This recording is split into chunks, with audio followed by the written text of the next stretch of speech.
परमपूज्य जगद्गुरु नरेंद्राचार्य महाराजांच्या चरणी नतमस्तक होतो, त्यांना अभिवादन करतो। हिंदुस्थानचं आराध्य दैवत छत्रपती शिवाजी महाराजांना मानाचा मुजरा। व्यासपीठावर आज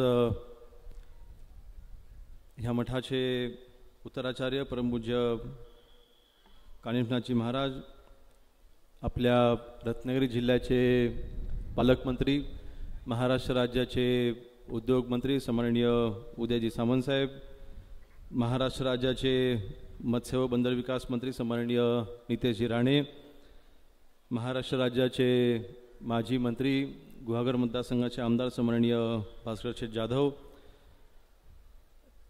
चिपळूण विधानसभा मतदारसंघाचे आमदार सन्माननीय शेखरजी निकम, राजापूर विधानसभा मतदारसंघाचे आमदार सन्माननीय भैया सामंत, रत्नागिरी टाइम्सचे संपादक आणि मालक सन्माननीय उल्हासजी गोसाळकर, सन्माननीय डॉक्टर हितेशजी पगारे, व्यासपीठावर उपस्थित सर्व मान्यवर, आज श्री संत गजानन महाराजांच्या प्रकट दिनी स्वामींचे दर्शन घेण्याकरता इथे उपस्थित सर्व बंधू भगिनी मातांनो, मी सर्वप्रथम जगद्गुरूंचं मनापासून ऋणी आहे की माझ्यासारख्या एका तरुणाचा आपण सत्कार केलात, सन्मान केलात।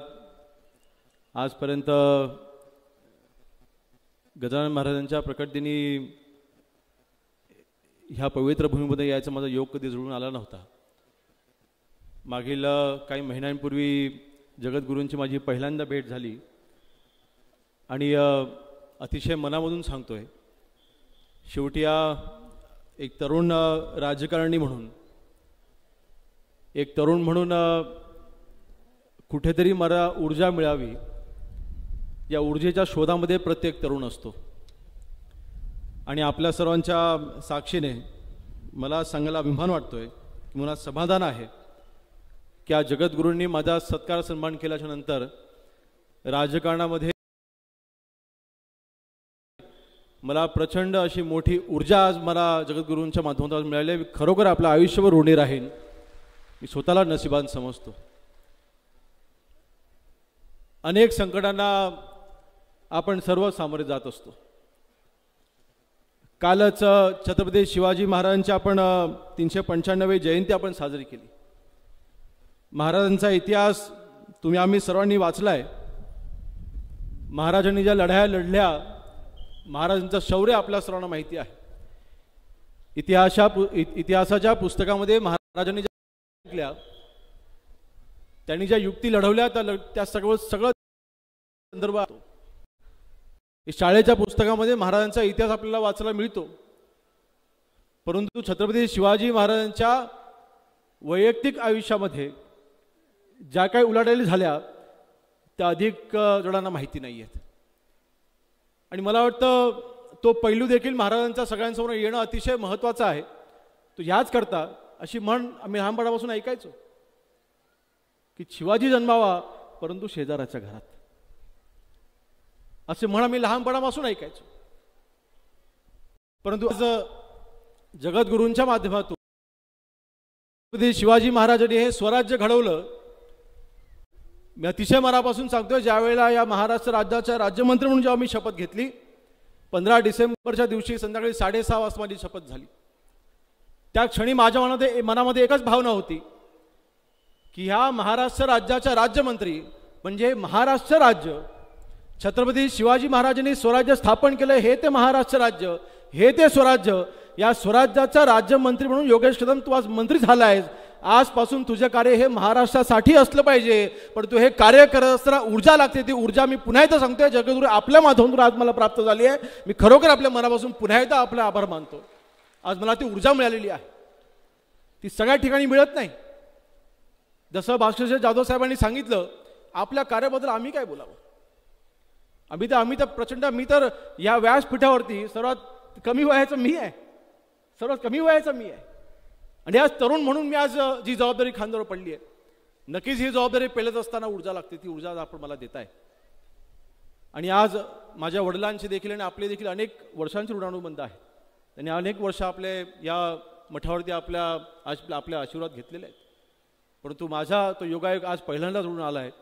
परंतु आज मात्र आपल्या सर्वांच्या साक्षीने सांगतोय की आज राजकारणामध्ये पुढे जात असताना मी आपला हात धरूनच आपल्या आशीर्वाद घेऊनच हा योगेश कदम कायम पुढे जाईल.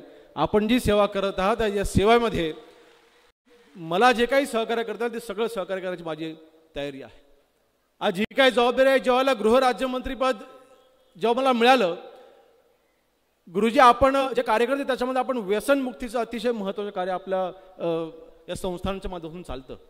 ज्यावेळेला गृहराज्यमंत्रीपद मला मिळालं त्यावेळेला अतिशय महत्त्वाचा मुद्दा मी हाती घेतला आणि महाराष्ट्राचे मुख्यमंत्री सन्माननीय देवेंद्र फडणवीस साहेबांनी देखील या मुद्द्याला अतिशय हात घातलेला आहे.